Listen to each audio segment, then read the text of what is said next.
Cito a Octavio Paz: la crítica del paraíso se llama lenguaje, abolición de los nombres propios. La crítica del lenguaje se llama poesía. Los nombres se adelgazan hasta la transparencia, la evaporación. Muy buenas noches, esto es Babelonia Mal de Lenguas. Quédese con nosotros.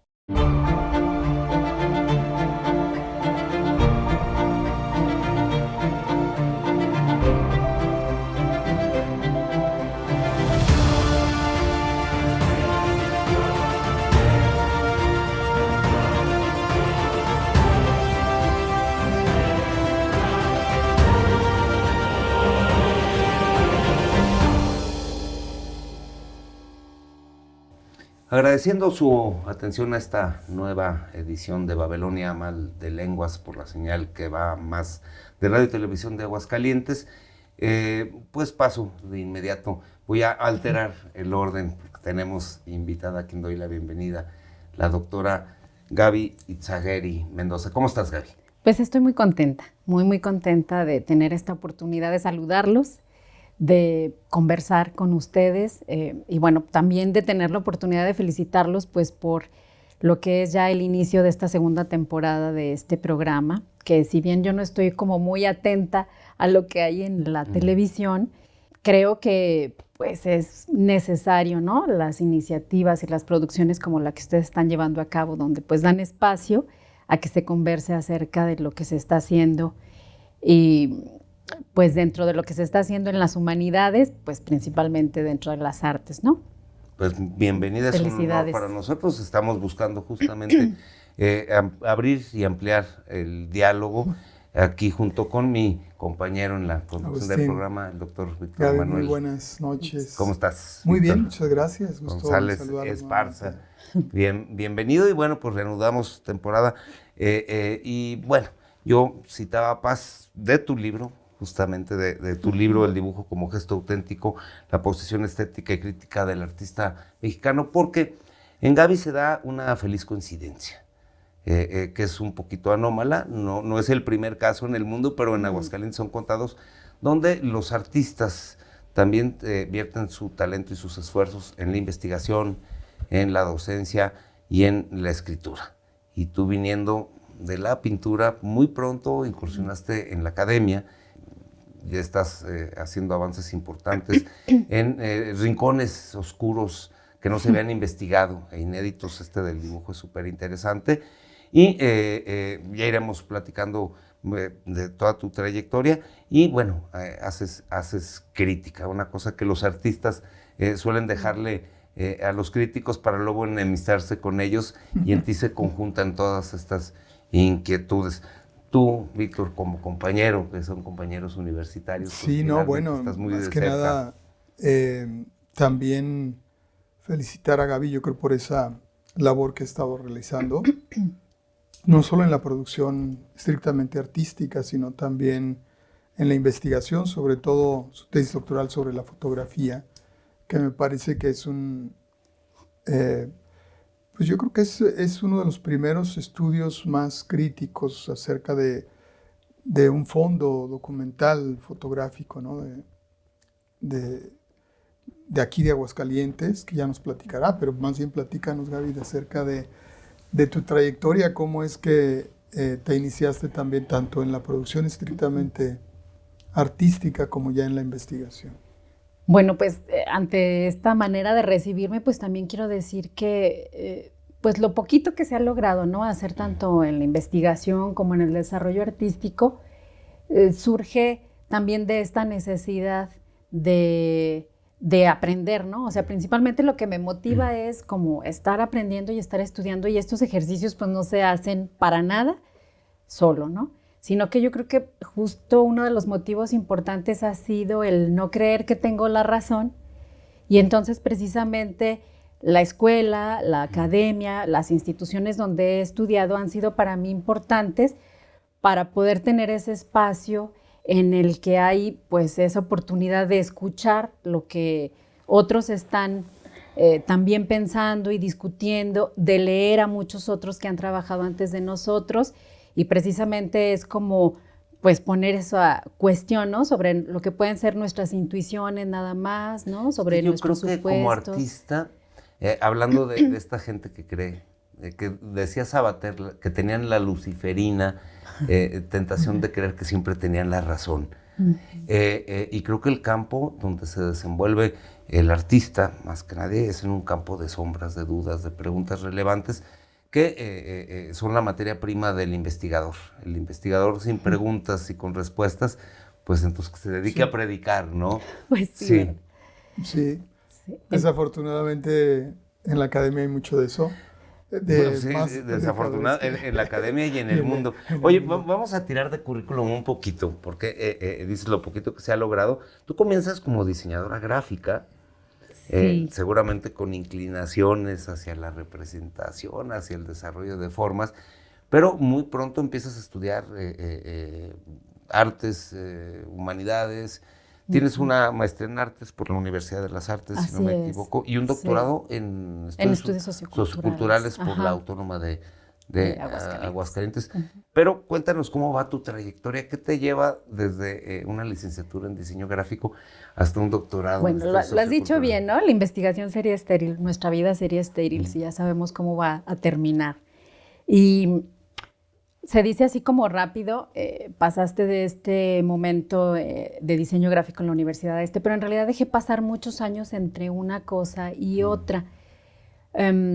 Si bien desde muy temprano tenía una inclinación hacia expresarme a través del dibujo, etcétera, no estaba como convencida de que ese podía ser un camino, ¿no? Aunque mi padre era fotógrafo y él sí estaba como convencido de, ¿sabes qué? Ya no vayas a la universidad, dedícate aquí a pintar. Y esa afirmación que tuvo él me dio algo de miedo, ¿no? O sea, dije, ay, pero es que pues voy a aprender yo sola. Y yo sí quería ir a la universidad, o sea, quería... Entonces mi plan era como estudiar otra cosa y en las noches pues estar pintando, ¿no? Yo me hacía como que iba a tener toda esa energía, pero luego nos falta. Sí, luego nos falta esa energía ya en la realidad. Y durante mucho tiempo, casi desde la mitad de la primaria hasta finales de la prepa, yo estuve convencida que iba a estudiar medicina. Y era algo que a mi papá no le convencía, que yo estudiara medicina, no quería que me fuera a hacer las prácticas que hacen, etcétera, etcétera. Entonces me convenció su familia de que estudiara estomatología y mi primer examen en la universidad fue de estomatología. Luego hice un verano trabajando con uno de mis tíos que es estomatólogo y en ese verano dije, esto no es lo mío. No es lo que quiero hacer. Esto de las fresas y los alaridos. No era lo que... No me sentí capaz y de concentrarme en eso y de hacerlo con todo el gusto que mi tío lo hace hasta la fecha, ¿no? Entonces, por el lado materno, una de mis tías estaba estudiando diseño gráfico y yo veía como los ejercicios que estaba haciendo y las tareas y me parecían como ejercicios muy creativos. En ese momento convencí a mi papá por fin de ir al Centro de Artes Visuales, hice un pequeño curso y ahí dije, bueno, pues lo que quiero son las artes. Guanajuato nos ofrecía ya una carrera, pero por varias cuestiones familiares yo no quería como mudarme de ciudad, alejarme, fui un poco así como cautelosa con eso y dije, me la aviento en diseño, yo creo que ahí se va a poder hacer algo que quería hacer, que era ilustrar libros, ¿no? Entonces, por eso me metí a diseño gráfico, entré en el 92, cuando era todavía el último año de la generación como técnico en diseño gráfico. De entonces a la licenciatura en Artes Visuales que se ofertó por parte del Instituto Cultural de Aguascalientes, pasaron 10 años. Entonces, pasa muchísimo tiempo. Sí fue inmediato de la licenciatura a la maestría en Arte Contemporáneo. A mí me sorprendió que la Universidad de las Artes, de la cual aquí pues, tenemos a su fundador y que consolidó, y hay que reconocer eso, ¿no? Consolidó esas licenciaturas y se ofrece el posgrado, y cuando a mí me llegó la convocatoria, dije, ay, ¿qué se podrá hacer ahí, no? O sea, me pareció como muy interesante que hubiera una maestría en arte. No sabía bien de qué iba a ir, si iba a ser profesionalizante y lo que íbamos a ver era como más los talleres que habíamos llevado en la licenciatura o si iba a ser teórica. Para mi sorpresa fue teórica, se pudo hacer investigación en artes. No estoy segura, pero yo creo que debió de haber sido, quizá Víctor nos puede aclarar si fue la primera universidad que empezó a hacer investigación ya propiamente desde el arte, pensarse desde ahí, no lo sé. No sé, en el territorio, en la región. No, bueno, ya existía en Guadalajara, ¿no? Y Guanajuato también. Pero no, sobre todo en Aguas yo creo que sí dio la oportunidad, ¿no? De que se pudiera reflexionar un poco más acerca del arte, porque está bien lo que comentas en términos de, además había una vieja oposición.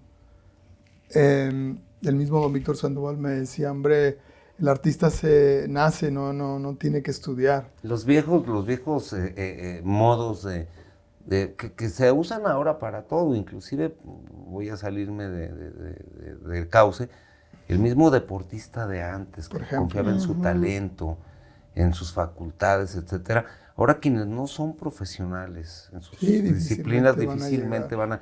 Evidentemente puede haber un poeta, un Ezra Pound de esos que dice, bueno, pues estos nacen, pero evidentemente todo el aparato que sostiene los circuitos artísticos, los circuitos culturales, tienen que ver con profesionalizar museógrafos, tiene que ver con las arquitecturas nuevas de los nuevos museos, las industrias editoriales, la promoción cultural, un asunto que nos abruma y que es el arte en tiempo de las redes.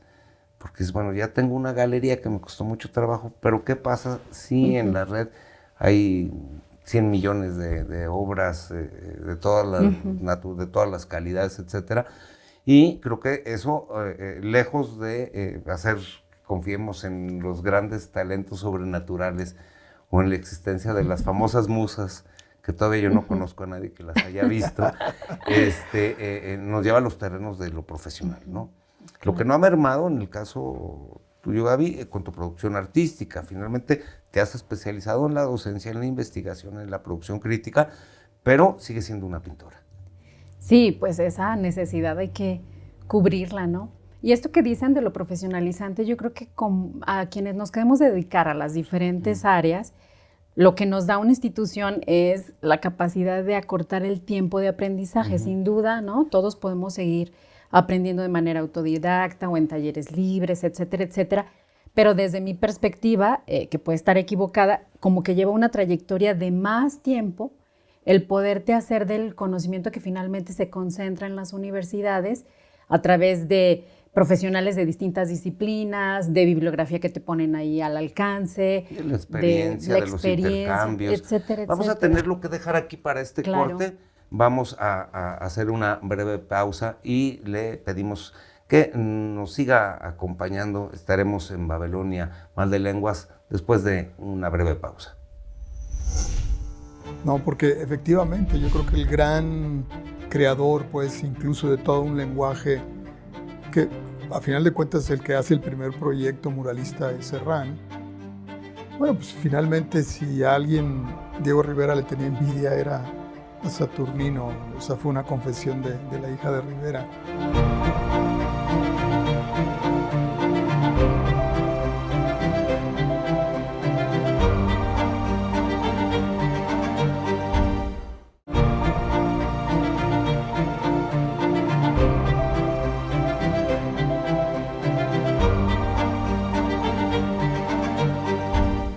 El mundo como un horizonte inquietante. Somos los recién llegados. El mundo como novedad, que nos estimula y nos enciende una emoción. Luego una idea que rompe la virginidad del aire cuando el gruñido se vuelve la palabra. Es imperioso simplificar para entender, atender el impulso del trazo primitivo que nos gana habilidad, que hace intangible el bisonte, al hambre, al crujir del rayo que nos regala el fuego, y así, al final, al mundo.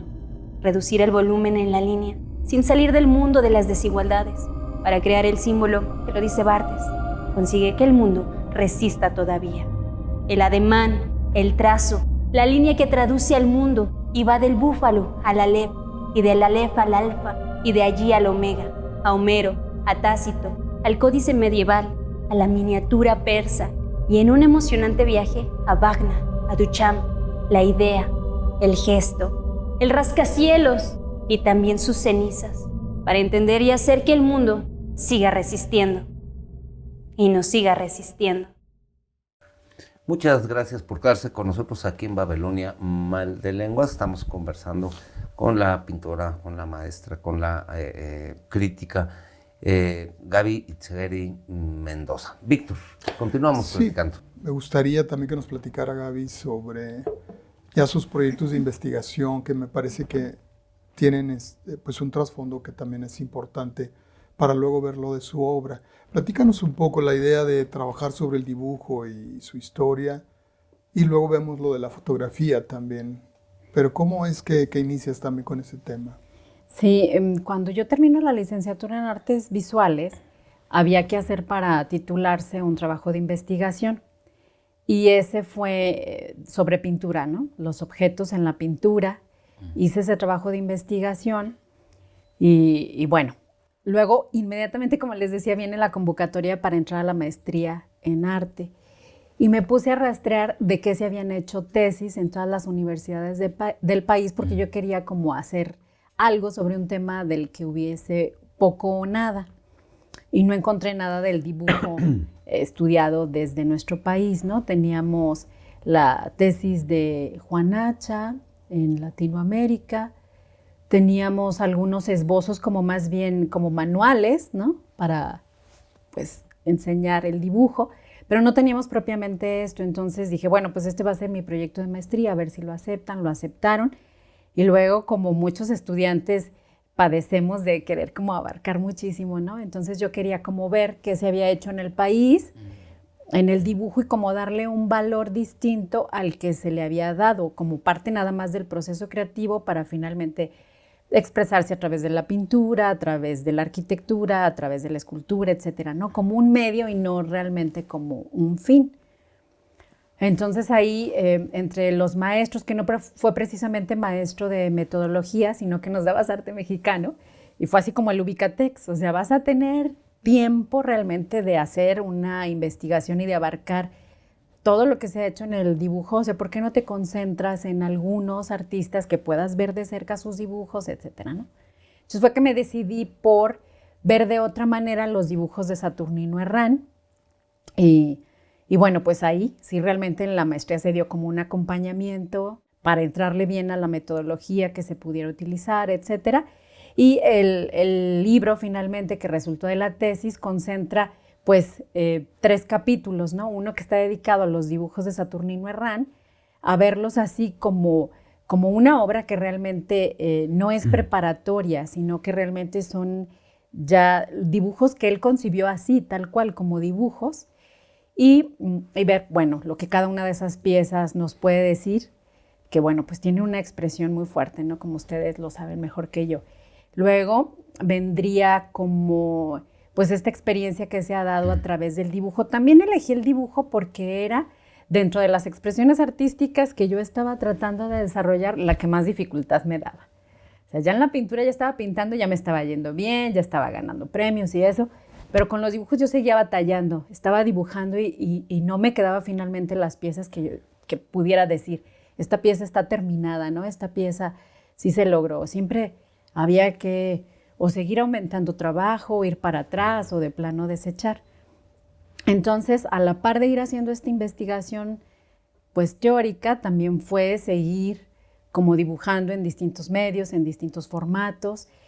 Y entonces el ir también en esta investigación hablando de ese proceso que se da cuando pues usamos el gesto del cuerpo al estar dibujando, ¿no? Que también depende del formato, el cómo estás moviendo nada más la muñeca o si mueves todo el cuerpo. Son gestos distintos, que lo que yo defiendo ahí es que el proceso de pensamiento que se da ante cierta manera en la que tú mueves el cuerpo a través de distintas disciplinas, en este caso el dibujo, pero pues se da también, por ejemplo, en la música, etcétera, te da una posibilidad de tener un pensamiento original que quizá otros procesos que están siempre mediados por una cuestión nada más ya tipográfica y no caligráfica, etcétera, etcétera, ¿no? Entonces Sí, metí ahí esa colores, discusión. qué interesante, porque no reparo yo, repara Benjamín Valdivia en la última de Foros, de que estás hablando de la expresión del humano más primitiva.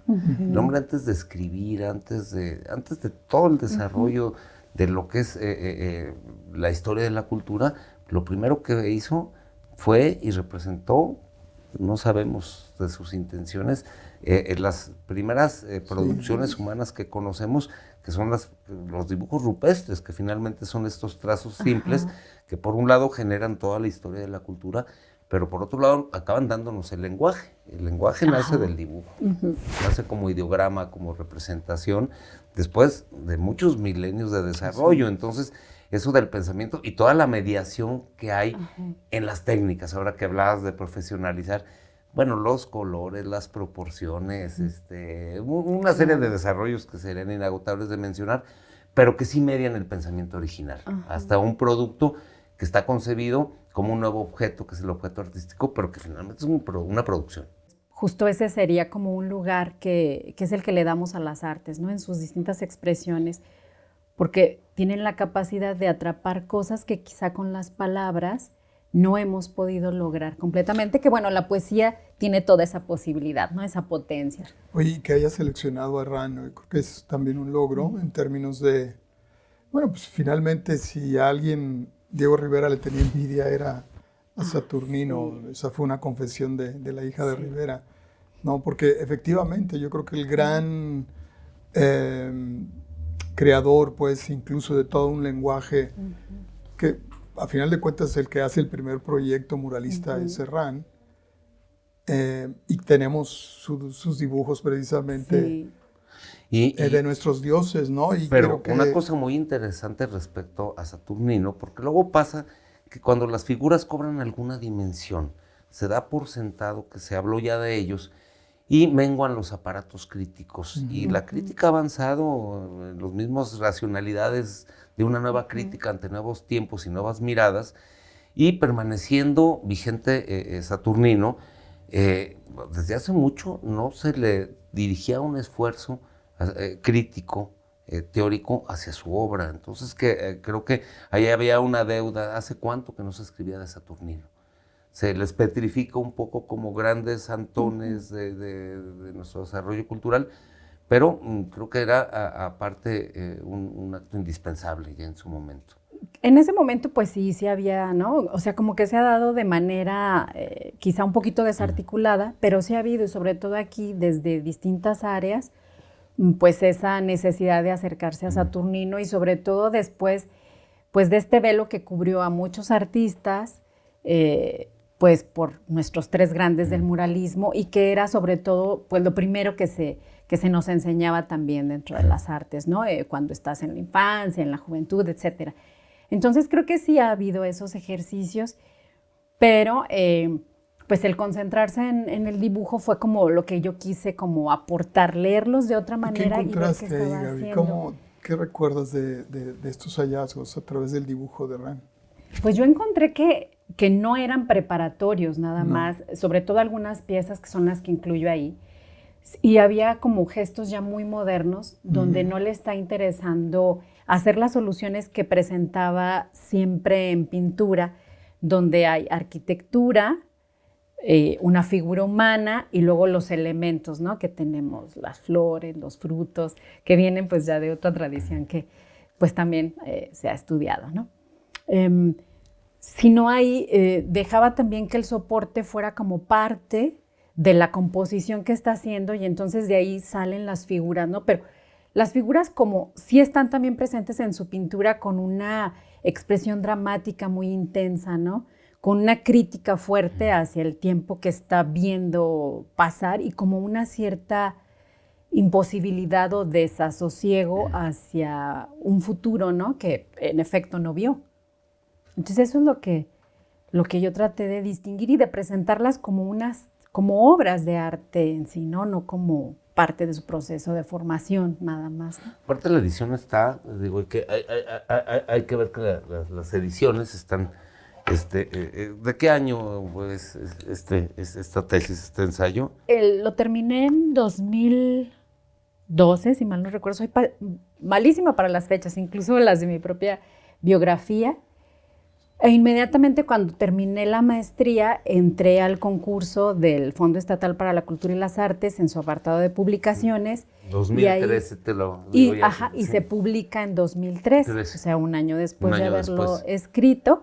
Y bueno, pues una condición de esa colección que creo que, no sé si continúa o no, pero era que el autor del texto no podía ser el mismo autor de las imágenes. Entonces, en esa ocasión invitaron a Carlos Castañeda a que prestara la imagen de de portada y pues ahí quedó. Ay, Y en cuanto, porque también hay otros elementos que yo creo que son muy, muy importantes en tu tesis de doctorado ya sobre la fotografía y el estudio de Luna, ¿verdad? En Aguascalientes. Platícanos un poco de eso. Pues también es que, como les decía, ¿no? Lo que he hecho investigación ha sido realmente algo que más allá del esfuerzo que uno puede hacer han sido cosas que me han sido dadas, ¿no? Que se me regalaron ahí.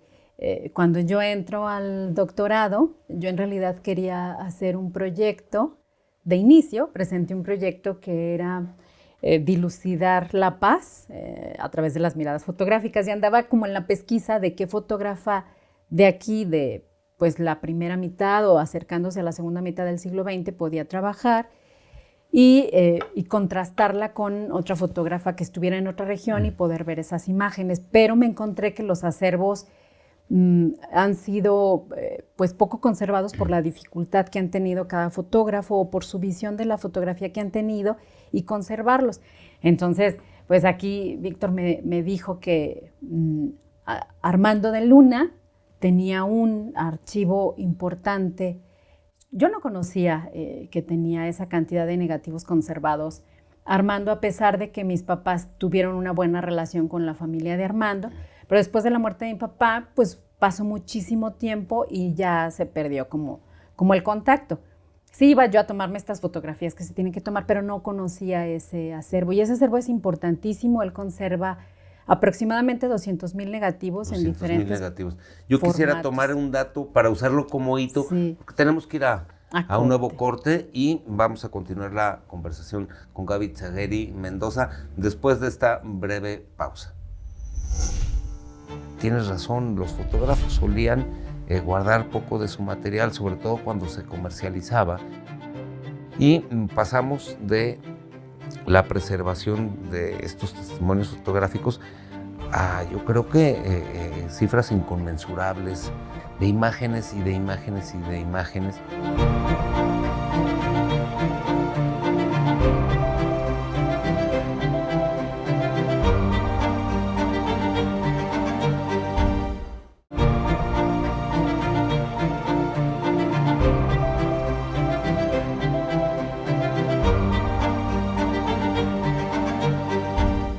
Continuamos en Babilonia Mal de Lenguas, platicando aquí con Gaby Tsagueri, pues un asunto súper interesante. Y Víctor, nos quedamos, yo tomé el hito de los más de 200,000 negativos. Yo creo que un acervo muy importante de cara a que, tienes razón, los fotógrafos solían guardar poco de su material, sobre todo cuando se comercializaba, y desechaban por cuestiones de espacio, por cómo veían la fotografía, y ahora enfrentamos un problema diametralmente opuesto. Es que de unos años acá todo el mundo tiene una cámara fotográfica y archivos electrónicos que no ocupan ni espacios ni requieren de impresiones, y pasamos de la preservación de estos testimonios fotográficos a, yo creo que cifras inconmensurables de terabytes, ahora que se miden las cosas así, de imágenes y de imágenes y de imágenes. Y tenemos ahí un asunto que debes tener más interiorizado, que es el paso a un bien que era de alguna manera artesanal, había que dar una exposición de luz, había que hacer procesos de revelado del mismo negativo y luego de impresión a una sobreabundancia de imágenes. Yo creo que la misma idea es abrumadora. No sé, tú que te has enfocado en esto, ¿qué puedes decirnos? A mí era lo que me parecía atractivo del siglo XX, que ya el proceso de la fotografía ya no era como muy familiar. Ya había, además de estas enormes cámaras de piso, que son las que se utilizaban en los estudios fotográficos, que usaban los fotógrafos profesionales. Luego vinieron unas también muy grandes que se parecían a las primeras de cine, que eran las Mamilla, que daban una calidad tremenda con negativos de 120. Pero ya también en muchos de nuestros hogares pues ya había las cámaras de aficionado, ¿no? Entonces ya es un momento interesante porque ya está la técnica, realmente ya hay un proceso industrial de la fotografía y sin embargo, como bien dices, el fotógrafo de estudio, mucho de su proceso seguía siendo artesanal. El retoque a lápiz en una mesa de luz, la postproducción de la imagen con la impresión, el secado, el planchado y luego también el pintado en color al óleo para quienes querían cambiar el color de los ojos, etcétera, etcétera, ¿no? Entonces, acá lo que se hizo con este material fotográfico fue trabajar desde la matriz del negativo, entonces, pues a través de una revisión que obviamente pues no me daba el tiempo del doctorado de 3 años para ver cada uno de los negativos y lo que me sugirió ahí, pues es que Víctor fue mi tutor también ahí en esa, por eso tengo que hacerle la referencia, pues fue que hiciera cortes temporales. Bueno, es que yo y el público somos los que nos estamos enterando del proceso, porque ustedes lo deben tener. Y es que como la tesis no ha salido publicada, ¿verdad? Para que se vean ahí pues los créditos que corresponden también a este acompañamiento académico. Y bueno, pues lo que se hizo fue ya de una selección, ¿no? O sea, después de haber analizado sí una cantidad vasta de negativos, pues sí tuve que editarlos, digitalizar esos negativos y positivarlos. Pero es hasta ahí, ¿no? Donde el material me permite como ir viendo, pues ir haciendo una investigación acompañada también por toda esa posibilidad que te dan las ciencias sociales y las humanidades desde el doctorado de estudios socioculturales.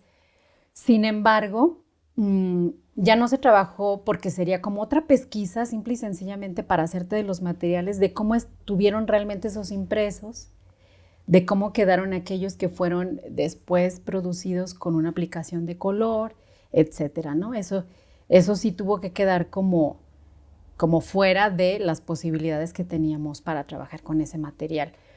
Pero sí fueron muchas, porque como hemos dicho, es único ese acervo, porque además de lo que tú decías y de lo que hemos como platicado de esta idea que cada fotógrafo pudo tener ante su propio material, en los 80 vinieron unas recuperadoras de plata. Entonces, a comprar negativo para así. Ajá, muchos fotógrafos regalaron, que fue el caso de mi padre, él regaló los negativos que tenía, hasta anteriores. Él empezó en el 58, del 58 a los 80 regaló esos. Hubo otros que comercializaron esos negativos, les daban cualquier cosa, ¿no? Entonces recuperaban la placa que estaba adherida a la placa de acetato y entonces por eso se ha perdido también mucho de ese material. Además, pues este material con el tiempo va emitiendo gases, lo cual hace también difícil pues conservarlos. Se pierde la emulsión y entonces se vuelven ilegibles. Sí, entonces realmente lo que ha hecho Armando pues sí ha sido como muy importante. Además, cuando yo empecé esta investigación, muchos me decían, ay, ok, entonces vas a estar viendo la imagen que todos tenemos pues en la boleta de la escuela y todo, ¿no? Pensaban que eran estas fotografías 100% comerciales de identificación, ¿no? Infantil, filiación, etcétera. Pero los de Luna realmente pues tomaron, hacían lo que ahora nosotros hacemos de manera muy cotidiana, ¿no? Que es tomarte la foto con los amigos o con la familia o como individuo, ¿no? Como tu tarjeta de presentación, que también viene esa tradición desde el siglo XIX, que muchos acompañaban su correspondencia, por ejemplo, con una fotografía para dar cuenta de lo que estaban expresando era veraz, ¿no? Entonces ahí viene también otra discusión de hasta dónde es la verdad lo que está en la imagen fotográfica y hasta dónde es una construcción. Entonces, pues todas esas discusiones que se pueden hacer a través del estudio de la fotografía fue muy interesante. Yo nunca me había metido a estudiar la imagen fotográfica. Lo que había hecho pues en el arte era hablar pues de la obra gráfica, de la obra pictórica, que me es más sencillo. Es difícil hablar de la imagen fotográfica justo por ese problema que tiene, ¿no? de quererla ver como realmente pues, la verdad manifiesta. También por todo este problema que tiene la conservación del material, la impresión y los derechos de autor, etcétera, etcétera. Entonces, mis respetos también a todos esos fotohistoriadores que la verdad es que hacen un trabajo titánico cada vez que nos entregan y bueno, un libro. El asunto de la interpretación, ¿no? Yo creo que, bueno, fueron Barthes y toda esa generación quien empezó a buscar nuevos valores referenciales. Yo me acuerdo, me quedó muy grabado de que una fotografía siempre es una instantánea de un momento que ya está muerto. Así es. Es inclusive la misma Polaroid, con los segundos que tarda, que fue otra posibilidad que nos acercó mucho a la fotografía doméstica. bueno, recordemos aquellos años en que una cámara de Super 8, de grabación, de 8 milímetros, era un lujo que muy pocas gentes se podían dar. Y entonces tener una filmación familiar, pues si no eras una celebridad o un deportista, hasta bien entrados los 60, era una posibilidad que era imposible. Y bueno, pues ahora mismo, bueno, es abrumador, por en cuanto multiplica por N veces el corpus de lo que podemos analizar. Pero bueno, ustedes están más familiarizados, tienes ahí todo un archivo fotográfico, un corpus que dices, bueno, voy a tomar parcialmente, pero ¿qué es lo que vas a buscar en esas fotografías? Sí, pues primero era como detectar que se había retratado, ¿no? Y como dicen, estas dificultades también del acceso todavía que tenemos a la cámara y a esa multiplicidad de imágenes, es que todavía cada toma tenía que tener un significado especial, un valor particular, más esa, pues eso que involucraba, ¿no? El desplazarse a un sitio que es ajeno a tu ámbito, aunque ahí, ¿no? Muchas veces ese espacio o ese entorno trataba como de imitar, pues, la habitación, el hogar, etcétera, etcétera. Los temas que se encontraron ahí, que fueron retratados constantemente y de una manera, pues, monumental, ¿no? O sea, fue una cantidad avasallante de retratos de mujeres, de retratos de la infancia, de retratos familiares y de retratos de hombres, fue menos, y algunas celebraciones, fue menos la cantidad. O sea, lo que se hacía cotidianamente y de una forma, pues sí, exorbitante, eran retratos de mujeres y retratos de la infancia. Esos fueron los temas, entonces ahí te va diciendo el propio material. Interesante porque me indica a mí, y bueno, necesito el concurso de ustedes dos, un cambio en la imaginería de lo que queremos representar. Así es. Tú que has estado estudiando el análisis de la reproducción de la familia novohispana, sobre todo el fenómeno de castas, entramos al siglo XX con nuevas posibilidades técnicas. Totalmente. Y encontramos un cambio de mirada, según entiendo. De mirada, y también un poco, que me parece que es ahí donde el trabajo de Gavin incide, también de cómo las representaciones, sobre todo de mujeres y niños, van a indicarnos los cambios que están ocurriendo socialmente hablando. Bueno, el hecho de que la mujer sea el grueso del corpus, bueno, ya nos indica una cosa, ya no es la familia. Y yo creo que vamos a encontrar cosas muy relevantes y reveladoras respecto al arquetipo de mujer que se podía tener en los 50, en los 60, en los 70. Creo que, visto lo visto, nos da un arquetipo que finalmente responde a otra visión de sociedad que ya no es la que tenemos. Sí vemos cambios en la representación. Yo no utilizo ahí el concepto de arquetipo precisamente porque tiene un problema que acaba de decir Víctor. No hay cambios en la representación. Entonces, si hay cambios en la representación, por supuesto también hay tendencias y justo eso es lo que se buscaba como destacar, ¿no? ¿Cuáles son las tendencias y cuáles son esas variaciones que podemos ir encontrando? Antes tú también citabas a Barthes, ¿no? Que él recupera de Benjamin el esto ha sido, ¿no? En la fotografía. Y eso es como muy importante porque nos permite ver cómo precisamente está tratándose de congelar un momento y una cierta actitud y una construcción y darle esa posibilidad que la historia cultural nos permite ver que no nada más está el que construye la imagen de este lado de la cámara, sino el que está ahí, poniéndose ante la cámara, también haciendo como un acto de autorrepresentación y cómo se quiere presentar, ¿no? Entonces, sí podemos distinguir lo que dices, ciertos signos que se dan de cómo hay una representación por las tendencias, pues también dentro de las líneas del vestido, etcétera, en las mujeres, ¿no? Pero conviven al mismo tiempo con usanzas y con formas de una vida que todavía en Aguascalientes, lo que se ve en esas imágenes fotográficas, está transitando entre algunas prácticas pues muy citadinas y unas prácticas todavía de características rurales.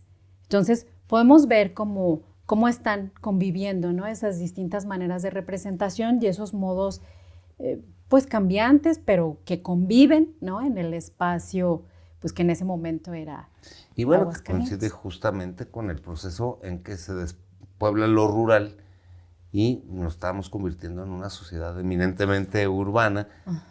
No es tu caso, pero Víctor y yo sí nos acordamos de cuando llegabas a Aguascalientes y decía, muy en el centro, empezaba la ciudad y decía 100,000 habitantes, ¿no? Entonces eso habla de un proceso de urbanización también interesante, pero me llama mucho la atención porque, sobre todo a raíz del desarrollo de la fotografía artística, y tenemos a Cartier-Bresson y a Capa y estos grandes fotógrafos, sí.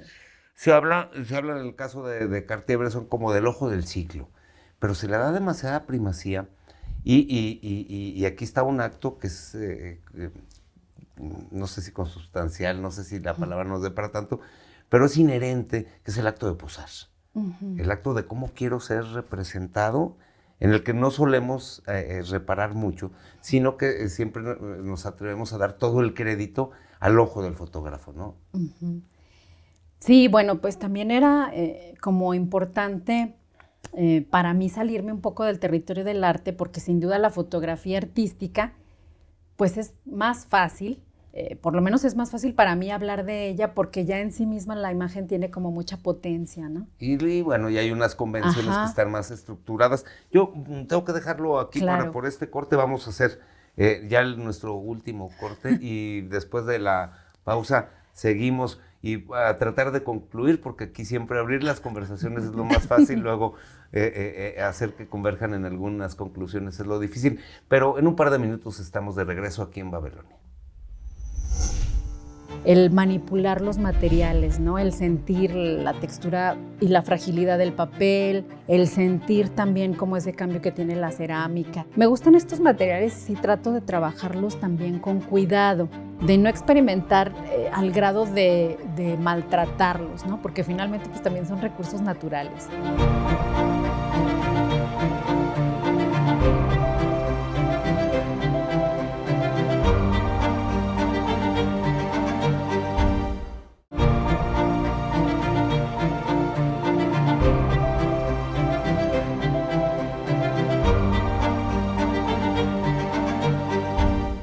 Continuamos aquí en Babelonia Mal de Lenguas. Muchísimas gracias por seguirnos acompañando. Y bueno, tenemos el problema que nos enfrentamos siempre que abrimos una de estas conversaciones que son tan interesantes y pasan de lo interesante a lo muy ameno, como es tu caso, Gaby, que es que tenemos que en algún momento aterrizar y, bueno, pues finalmente, tal como lo planteabas cuando nos hablabas de tu orientación hacia la investigación, estamos abriendo preguntas, estamos sembrando inquietudes y preguntas que, bueno, tendremos que seguir tratando y abundando en ellas en otra conversación. Entonces vamos a tener que dejar un poco la fotografía porque nos queda una parte muy importante, que aparte yo creo que es la fuente de muchas de tus inquietudes, que es la pintura. Y en algún momento, antes de irnos, que nos hables porque estás inaugurando exposición, pero creo que antes de tu vocación de diseñadora, de crítica, de estudiosa de las humanidades y los asuntos socioculturales, estaba, como decías, mis ganas de expresarme por medio de las formas. ¿Eso cuándo te surge? Sí surge temprano, ¿no? Pero no le hice así como mucho caso. Pero ya decidirme a eso sí fue cuando ya estaba por entrar a la universidad. Y como les decía, nada más que la oferta acá era pues como diseño, arquitectura, hice el examen a eso. El día que me fui a inscribir, tuve que decidir, ¿me inscribo en arquitectura o me inscribo en diseño? Y me inscribí en diseño porque creí que iba a tener esa posibilidad como de aprender más cuestiones de arte y como de poder hacer ilustración, que era lo que a mí me llamaba la atención. Si bien, bueno, el programa no fue como tan amplio, pero sí vi algunas cuestiones, me interesaron otras cosas, pues es atractivo, ¿no? La dificultad de la tipografía, lo muy atractivo que es el mundo editorial, etcétera, etcétera, ¿no? Pero siempre se quedó ahí la cuestión de las artes. Pero tú ya seguías... Ajá, y recién egresada de diseño sí fue ya cuando decidí ya empezar a hacer públicos, ¿no? Aquellos primeros trabajos de pintura que iba haciendo a la par, algunas cuestiones de fotografía, aunque nunca me he considerado buena fotógrafa, ¿no? O sea, mi ojo no está educado para la fotografía, para hacerla, ¿no? O sea, yo me imagino que los fotógrafos van ahí caminando y ven, aquí hay una fotografía, o sea, ve esa luz. Y yo veo formas, o sea, yo veo líneas o veo volumen, veo otra cosa.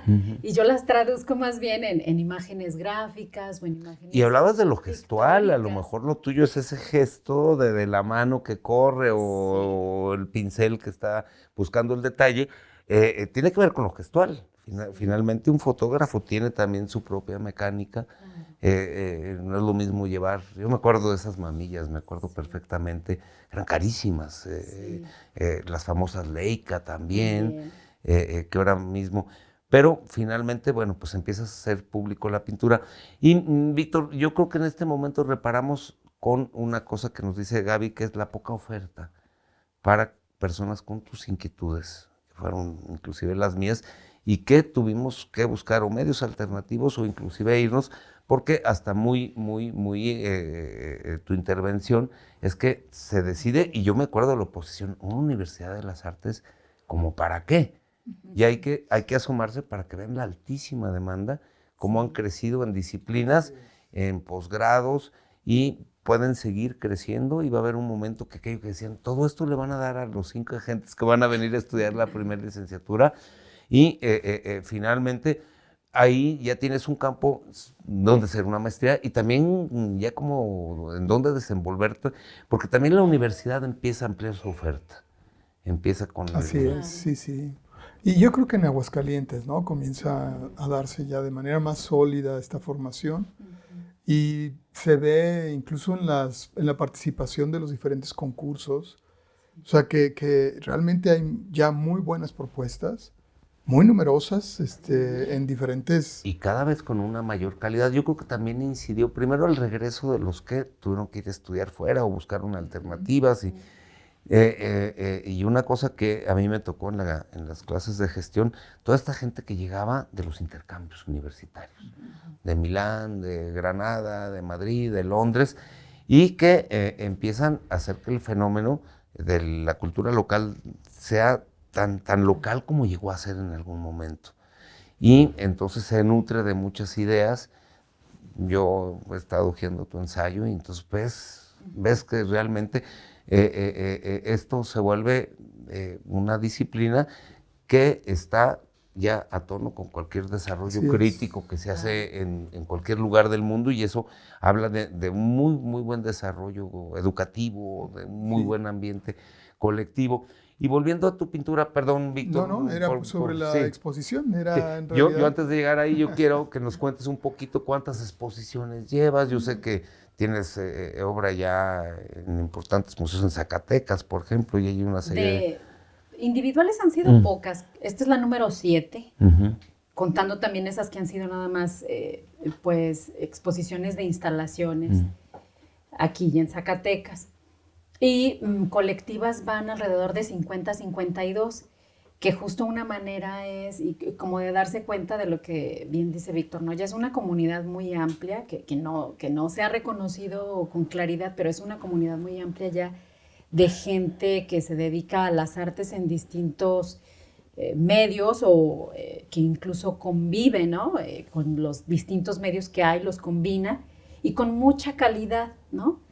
Porque también hemos tenido acceso a información para esto, pues desde fácilmente en los 90s, o sea, ya no había película que no pudieras ver, más el boom del videoclip, más todo lo que podías leer. La misma bibliografía que ahora está disponible a un toque, ahora se puede pedir ya por esas vías. Pretexto para no estar o las plataformas como Script, como Academia, donde consigue uno materiales que yo me acuerdo y nos tocó, Víctor, oye, traigo el Gombrich, ¿y dónde lo compraste? Pues es que fui a Madrid y lo compré ahí.